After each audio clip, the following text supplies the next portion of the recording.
في القلب مشاعر أخفيها قد أشرقت الشمس عليها عن خطط لم أعبأ فيها ستكون.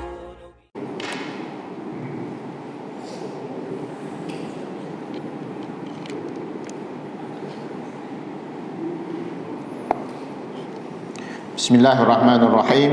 Assalamualaikum warahmatullahi wabarakatuh.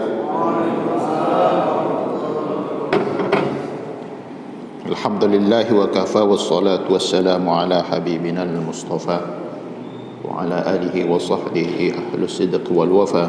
Nahmaduhu wa nasta'inuhu wa nastaghfiruh wa natubu ilayh wa na'udzu billahi min shururi anfusina wa sayyiati a'malina. من يهد الله فلا مضل له وما يضلل فلا هادي له وما يضلل فلن تجد له وليا مرشدا وما يضلل فأولئك هم الخاسرون.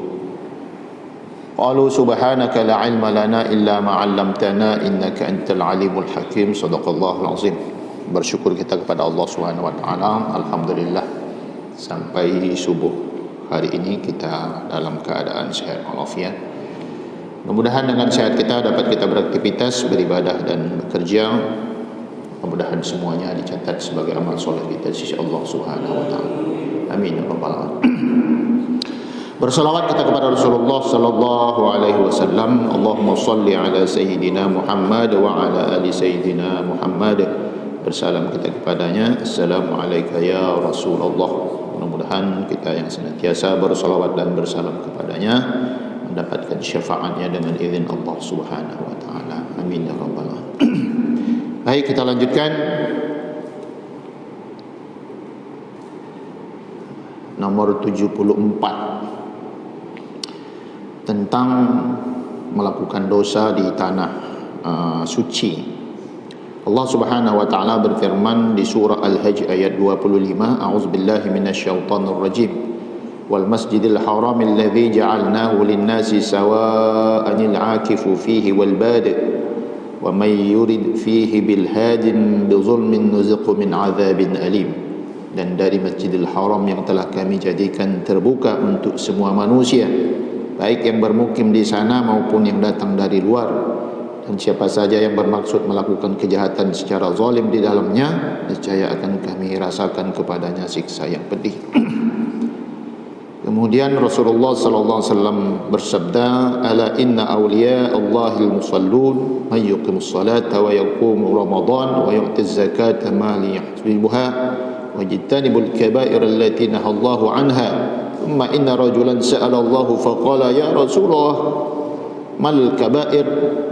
Qala hunna tis'atun asyirku billah wa qatlul mu'min bighairi haqq wa firaru sahru zuf wa aklu malil yatim wa aklu riba wa qadhul muhsinat wa uququl walidain wa ittisalul baitil haram qiblatahum ma min rajulin yamutu lam ya'mal haula'il kabair wa yaqumus salah wa yutiz zakah illa kana ma'an nabi fi dari abwabiha masari' min dhahabin.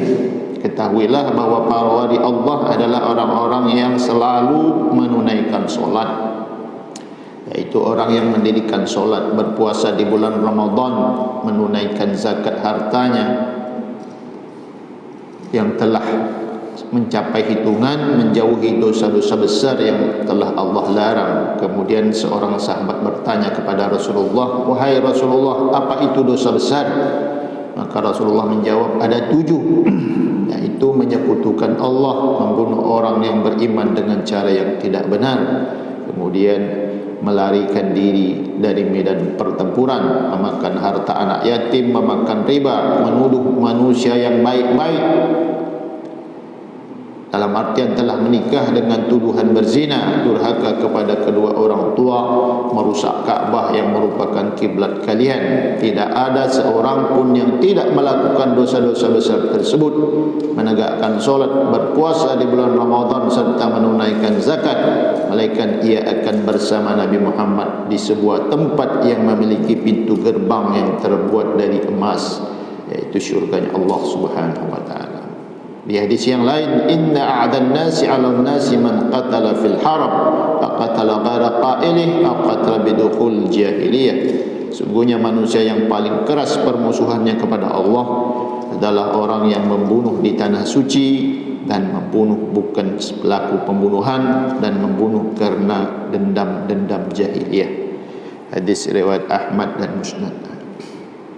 Sebagian besar sudah tampak dan sudah kelihatan dari mulai zaman diturunkannya ayat Al-Quran berkaitan dengan Ka'bah, dimulai di prosesnya Nabi Ibrahim alaihissalam, itu sudah ada benih-benih permusuhan di Masjidil Haram. Kaitannya dengan ibadah, tentu banyak hal yang menjadi perhatian kita sebagai manusia, terutama kita-kita yang akan menuju tanah suci, yang akan melaksanakan ibadah suatu saat nanti, baik itu umrah maupun haji. Dua tempat itu diharamkan oleh Allah maksiat, tapi kan masih tetap nampak maksiat di sana itu. Jadi bekal yang perlu kita siapkan pengetahuan. Pengetahuan itu yang penting, ilmu pengetahuan, supaya ketika kita di sana itu kita tidak melakukan hal-hal yang memang sudah dilarang oleh Allah Subhanahu wa taala. Kalau yang besar-besar kita pasti takut. Nah, yang kecil-kecil ini kadang-kadang kita tak takut, padahal yang kecil-kecil itu bisa jadi besar juga dia. Contoh kita saja, mana ada kita ini langsung besar, kan kita kan dari kecil juga, lama-lama jadi besar. Sama, dosa-dosa kecil itu yang selalu kita remehkan, itu yang akan menjadi besar. Kenapa? Karena di satu sisi, karena kita menganggap kecil, kita tak biasa permohonan maaf itu kepada manusia, dan tak terbiasa pula permohonan ampun kepada Allah. Kalau Allah masih ingat kita, kalau dengan manusia sedikit aja, nanti ajalah. Nah, ini yang berkumpul dia nanti menjadi besar. Kalau sudah besar sudah susah dia. Sama dengan kita, daki di badan itu, kalau sudah menumpuk dia payah. Tapi kalau masih kecil-kecil, masih sikit-sikit, masih bisa dia. Nah, alangkah baiknya kalau kita tak melakukan sama sekali.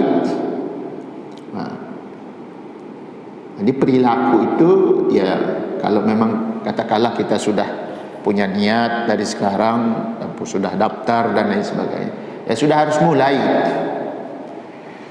persiapan-persiapan berkaitan dengan ibadah-ibadah yang nanti wajib kita lakukan di sana, dan perilaku-perilaku mana saja yang tak boleh dilakukan. Sebenarnya tidak hanya di sana, ya. Di sini pun sama juga. Cuma proses tempat aja yang berbeda. Kalau solat, katakanlah kita solat di sana, kita solat di sini, sama solatnya tak berubah. Kita solat di sini subuh 2 rakaat, solat di Masjidil Haram, di Masjid Nabawi tetap juga 2 rakaat. Yang membedakan itu hasilnya, yang membedakan itu balasannya. Kalau sini mungkin kita ya dapatnya 10 kali balasan, kalau sana kan 10.000 sama 100.000, kan jauh beda apa ininya, hasil yang akan didapat. Nah, oleh sebab itu ketika kita melanggar satu maksiat, tentu besar juga dia. Sama, sini sama. Nah, ketika kita berniat melakukan sebuah kejahatan, nah, dia tidak akan ditulis sebelum kita melakukan. Kalaupun melakukan, ditulis 1.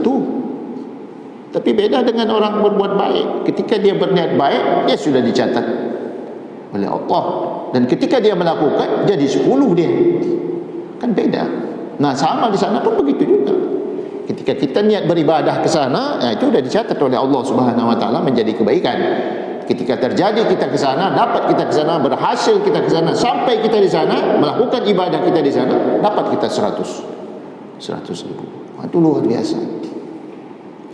Nah, tapi yang perlu kita ingat yang tadi itu, ketika kita melakukan suatu kejahatan di sana, ya otomatis dia berlipat juga dia.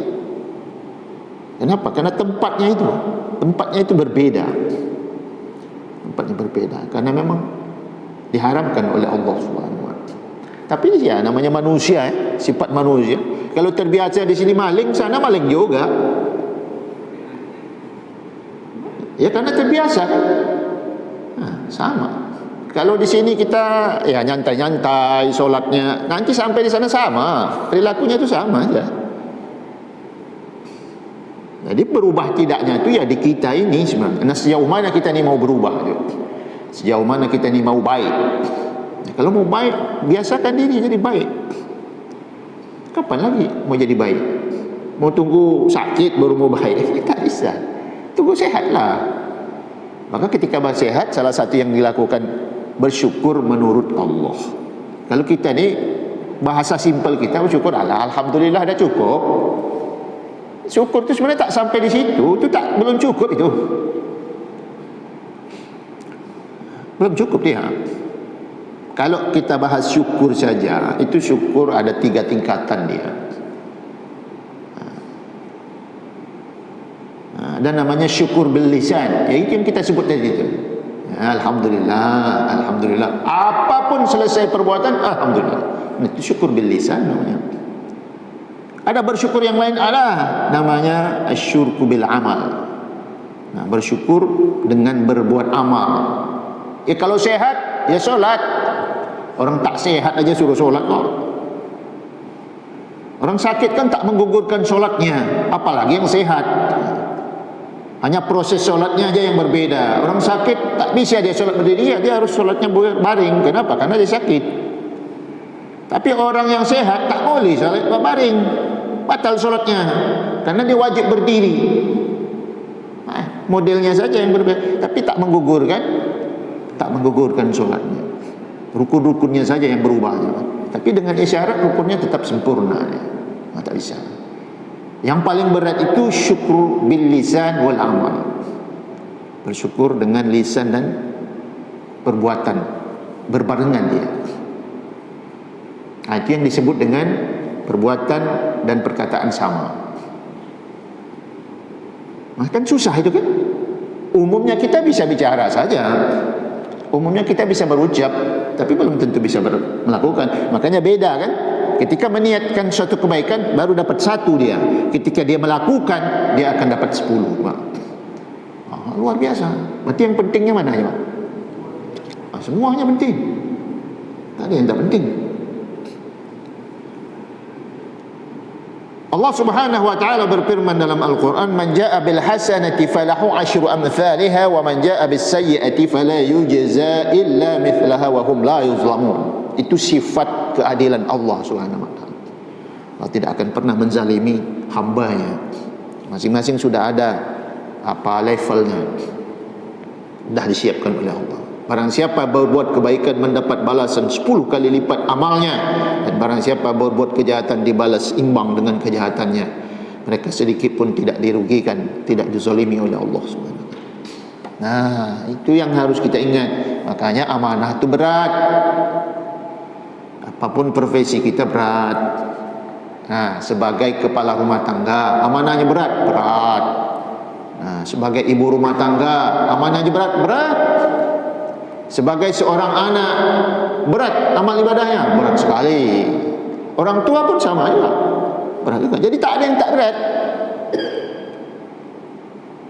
Dan berbahayalah orang yang menganggap itu ringan.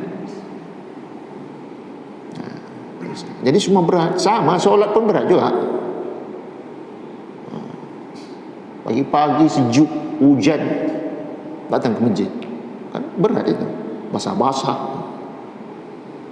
Itu tantangan semua bagi ujian kita dari Allah Subhanahu wa taala. Ini yang harus kita kuatkan, supaya kita tetap istiqamah di jalan. Karena memang konsistensi ibadah itu perlu sebenarnya kita ini, untuk meningkatkan kualitas iman takwa, naikkan kelasnya. Jangan kelas 1 terus, harus naik kelas sampai kelas 6. Ada lagi namanya kelas eksperimen kan? Coba. Macam-macam dia. Di dunia aja ada kelas seperti itu. Dalam kehidupan ada, pastilah. Tak mungkin tak ada. Surganya aja berkelas, masing-masing. Yang suka ta'lim nanti ada tempatnya sendiri tu. Yang suka puasa, yang suka solat, yang suka zakat, suka membantu orang, ada semua tempatnya. Allah sudah nyatakan sendiri kan dalam Al-Quran, disiapkan surga itu luasnya seluas langit dan bumi, bahkan lebih daripada itu.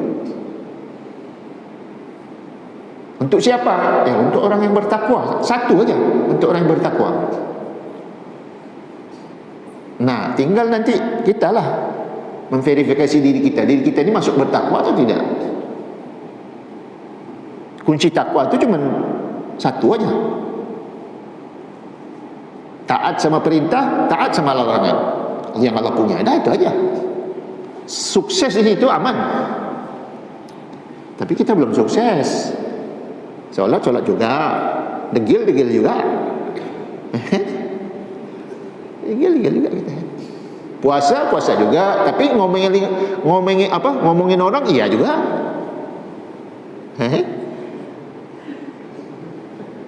Kita belum bisa kita, lepas dia belum bisa. Makanya syaitan senang betul dia tengok kita ni. Dia tengok solat subuh, ya katanya kan. Habis itu dah mulai lagi kan, ngumpul lagi kan. Nanti solat zuhur bersih, setelah itu kotor lagi ya. Nah ini makanya yang ini perlu. Nah itulah Rasulullah melatih kita, hal-hal yang kecil-kecil itu jangan diabaikan. Kecil-kecil itu. Kalau besar kita pasti tahu kita besar. Karena umumnya kita suka yang besar-besar tu. Yang gede-gede itu suka gitu. Yang kecil-kecil alah apalah tu. Kecil aja. Tak bisa. Yang kecil itu tu yang luar biasa sebenarnya. Itu yang harus dibiasakan. Subhanallah. Itu kan terasa biasa tuh. Makanya jarang kita ucapkan. Karena biasa. Subhanallah, alhamdulillah, Allahu akbar, la ilaha illallah, kan biasa tuh, ringan. Padahal itu punya nilai besar. Kalimatani khafifatani 'ala al-lisan, thaqilatani fil mizan. Subhanallah wa bihamdih, subhanallahil azim. Itu aja. Oh, kalau itu bisa dibaca dari pagi sampai sore, subhanallah. Tapi kalau dah buka handphone, buka WA, dah tak ingat itu. Ingat lagi, lupa dah semua.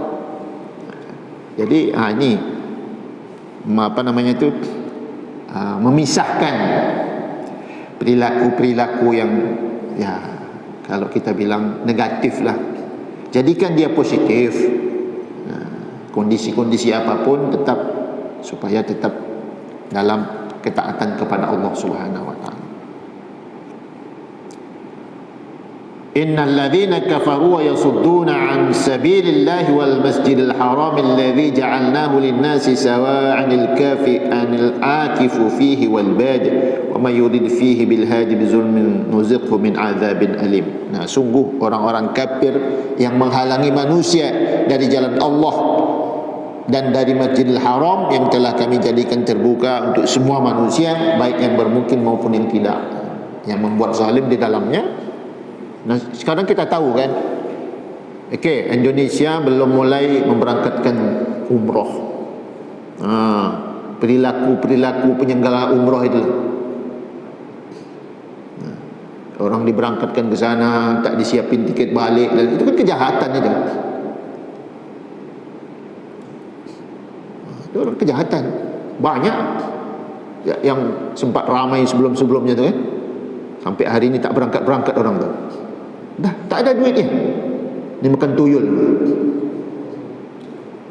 Itu dosa besar itu. Kan berkaitan dengan sana kan. Orang mau pergi umrah, orang mau pergi haji, duitnya hilang dimakan tuyul. Coba. Na'udzubillah. Udah haji lagi orang yang ngurusnya, Masya Allah. Alhamdulillah. Betapa besar dosanya juga. Sebenarnya langit, bumi, alam ni malu nengok orang itu sebenarnya. Cuma tak bisa menghindar saja. Makanya tetap bisa diterima. Tapi kadang-kadang tak sadar pula lagi berbuat dosa besar kepada manusia. Kan minta maafnya susah itu kan. Minta maafnya tu susah. Orangnya datang orangnya ke kantor kita daftar, nyicil bayarnya, dah lunas bayarnya tak pergi ya. Kan kasus-kasusnya banyak itu kan belum selesai itu sampai sekarang. Bertanggungjawabnya di hadapan Allah itu na'udzubillah. Jadi jangan nipu orang lah. Kalau nak jadi pengurus travel, mempermudah orang berangkat haji umrah, uruslah yang betul. Rezeki Allah tu maha luas rezekinya, enggak usah takut. Dapat kalian bagiannya, jangan ditilap punya orang tu. Jangan tilap orang. Ini luar biasa. Apalagi sekarang, kalau berangkat sekarang ongkos haji naik. Besar. Itu kalau orang yang jahat berkunang-kunang matanya, palanya pusing mikirin nilapnya itu. Na'udzubillah. Jangan macam-macam. Kita buat orang akhirnya tak bertemu dengan Nabi Muhammad sallallahu alaihi wasallam ketika di Madinah. Gara-gara ulah kita tak berangkat orang umrah. Gara-gara ulah kita tak berangkat orang haji. Tak mikir-mikir. Dan untungnya kan tak seberapa itu. Tak membuat kita kaya malah.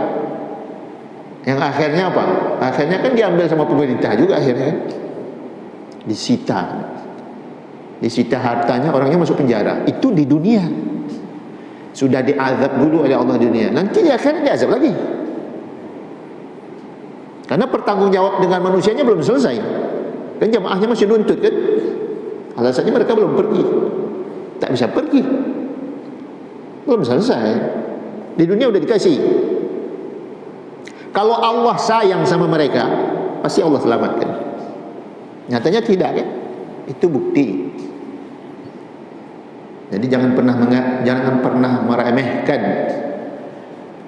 peringatan-peringatan Allah kepada kita. Jadi apapun amanah, jalankan dengan baik. Inna a'radna al-amanata 'ala as-samawati wal jibal fa abaina an yahmilnaha wa ashfaqna minha wa hamalaha al-insan. Coba, hebatnya coba. Tak mahu yang lain.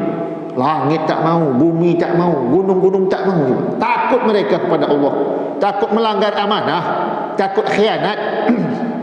Wa hamalaha al-insan. Wah, hebat manusia. Mau manusia.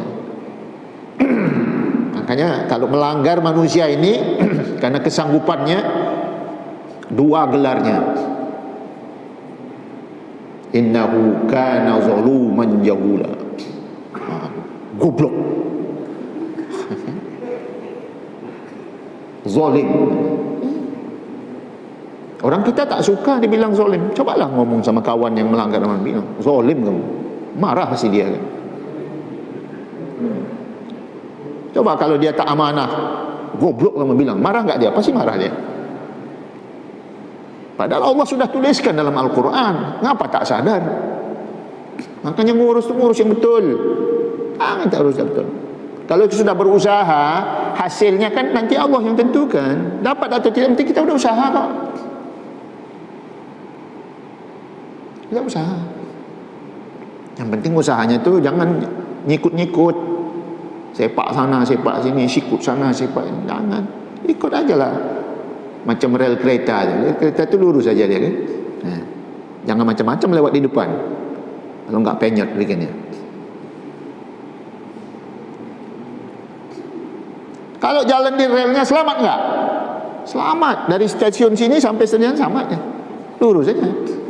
Coba kalau dia nyimpang, tak nyampe kan? Sama perjalanan kita. Kita ini sedang berjalan di alam dunia kita ini. Masih ada dua alam yang harus kita lewati. Namanya alam barzah sama alam akhirat. Nah, alam dunia ini tak lama. Tak lama untuk kita, sebentar. Tak lama. Yang sudah ada tanda-tanda, siap-siap. Nah, jalannya susah, nengoknya payah, makannya pilih-pilih kan. Nah, pakai kacamata macam saya ni kan. Ini dah tanda Allah kasih. Banyak lagi yang lain, banyak.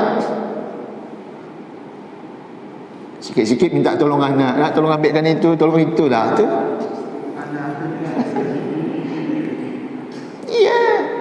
Itu isyarat yang kadang-kadang kita ni tak sadar. Tak sadar kadang-kadang tu. Spontan aja. Nak tolong ambilkan itu, sakitnya. Spontan itu. Tak sadar. Tanda-tanda yang Allah kasih, maka pergunakanlah. Masa remaja atau syabab, masa syabab itulah yang paling dominan di hidup kita ini. Kalau umur kita 63, ya, dia sekitar 45 tahun itu, masa syabab itu. Selain itu ya masa anak-anak sama masa orang tua kan. Kita ini dah orang tua semua kita ni. Yang masih muda itu yang belum berkeluarga lah paling tidak, belum punya anak, yang masih bujang-bujang. Yang udah punya keluarga, punya istri, punya anak, punya suami, dah tua itu. Makanya panggilannya orang tua kan. Mana ada orang dah punya anak panggilnya orang muda. Udah dengan sendirinya juga. Udah dipanggil bapak kan. Kalau masih dipanggil mas kan. Mas, bang. Abang kalau udah panggil pak gimana? Sihat pak? Itu udah isyarat yang kadang-kadang memang tak peduli kita dengan isyarat-isyarat itu. Ingat-ingatlah, kita ni nunggu giliran. Entah saya dulu, entah bapak dulu, tak tahulah kita ni. Nunggu giliran kok. Fleksibel aja, udah yang bisa buat. Yang baik-baik, jangan yang udahlah. Apa lagi juga? Subuh datang ke masjid, zuhur datang ke masjid, asar, maghrib, isya. Siapa lagi yang mau ngisi masjid ni kalau bukan kita-kita ni? Cuman remajanya jarang nampaknya. Memang payah ya remaja ni. Kalau kita ni dah biasalah orang tua, dah tahu dah dekat mati kan, rajin masjid. Coba kalau enggak, belum nampak kat sini dia. Yang orang-orang sadar, alhamdulillah, mudah-mudahan kita disadarkan oleh Allah terus kan. Dah habis. Yang sisanya dah pernah disampaikan. Ada yang mau tanya?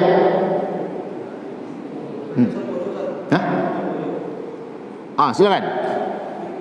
Oh, tak dengar tu, pakai mic lah. Ambilkan mic tu dapat pahala ni. Iya. Ambilkan mic dapat pahala.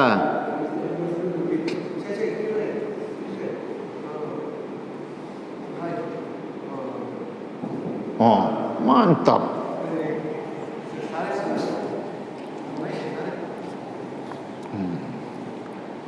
Tanyanya jangan yang susah-susah, gampang-gampang aja. Assalamualaikum warahmatullahi wabarakatuh. Waalaikumsalam warahmatullahi wabarakatuh. Yang saya mau tanyakan tentang rukun Islam yang kelima itu menunaikan haji. Menunaikan haji. Misalkan saya punya uang 100 juta, dan itu saya sudah bisa untuk melakukan haji. Yang menjadi pertanyaan saya, misalkan uang saya ini saya gunakan untuk membeli mobil, apakah saya berdosa atau tidak? Apa? Misalkan uang saya punya yang 100 juta ini saya gunakan untuk membeli mobil, bukan untuk melakukan haji. Oh, beli mobil, mantap. Maka saya berdosa atau tidak? Kata Rasulullah SAW dalam satu hadisnya, kalau kamu mampu untuk melaksanakan perjalanan haji, maka itu lebih utama sebenarnya. Tapi ada satu kisah dulu pernah diceritakan oleh sahabat berkaitan dengan seorang manusia yang dia itu, ya kalau kayak kita sekarang ini, dia udah daftar, udah bayar yang 25 juta itu, sudah dapat apa istilahnya, dapat porsi ya. Nah, tinggal berangkat saja. Jadi kisahnya itu dia pas lagi persiapan berangkat haji itu. Nah, itu dia mendengar ada anak yang sedang menangis. Jadi dia perhatikan, ni anak kok nangisnya itu tak berhenti-berhenti. Hanya didatangilah rumahnya, Dia hanya bertanya kenapa anak ini tak berhenti menangis. Jadi mamak itu cuma cerita saja, kami ini orang susah, nah anak kami itu belum makan, nah, kami janjikan dia makan.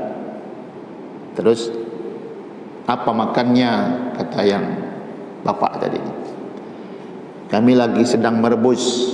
Yang dia rebus tu batu, tapi dia bilang sama anaknya dia rebus makanan. Karena anaknya kelaparan, saking lapar tu nunggu tu. Nah bapak tadi ni yang sudah daftar haji ni, balik dia ke rumah, dia ambilnya persiapan untuk berangkat haji. Kan kita berangkat haji kan tidak cukup hanya dengan bayar itu saja, kan kita perlu kan persiapan yang lain, uang saku dan lain sebagainya. Itu dia ambilnya, dia belikan. Akhirnya dia tak jadi berangkat. Kisah singkatnya, dua orang sahabat sedang beristirahat di bawah pohon. Nah dia bermimpi bertemu dengan malaikat. Malaikat itu hanya bercerita, banyak orang yang haji tahun ini, ternyata hanya satu yang diterima hajinya. Itu bapak yang itu tadi itu. Kalau kita gunakan itu untuk orang banyak, orang yang tak mampu, mungkin anda bisa seperti itu. Tapi kalau anda belikan mobil, wallahu a'lam. Bagus pergi hajinya, lebih bagus daripada beli mobil sebenarnya. Karena mobil itu untuk dunia. Kalau untuk diri sendiri, hak untuk diri itu ada. Hak untuk diri itu ada.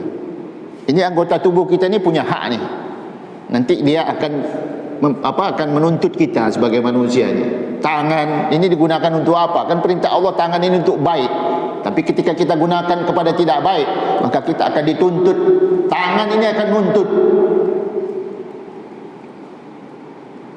Kaki akan nuntut juga. Jadi mau sama. Jadi kalau memilih antara akhirat dengan dunia, pilihlah akhirat. Jangan pilih dunia. Karena kita khawatir nanti mati kita ini, khawatir kita.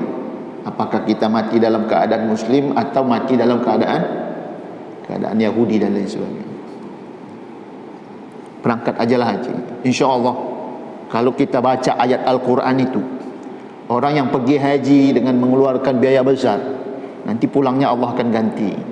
Bisa jadi kalau rencananya belinya hanya mobil Corona, nanti mungkin balik haji dia tak Corona, dia expander tu nanti insyaAllah diganti Allah yang baik.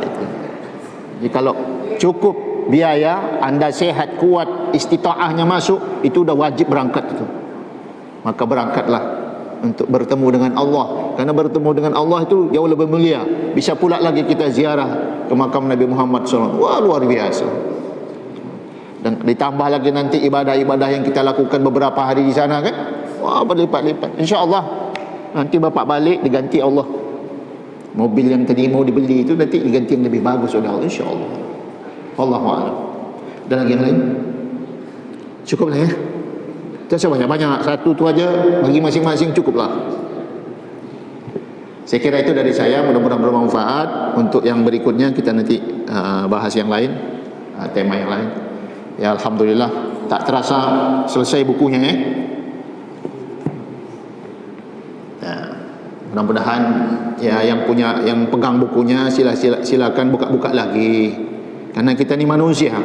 Kalau tak dibuka tu lupa dia. Yang kemarin sore aja tak ingat kita kan.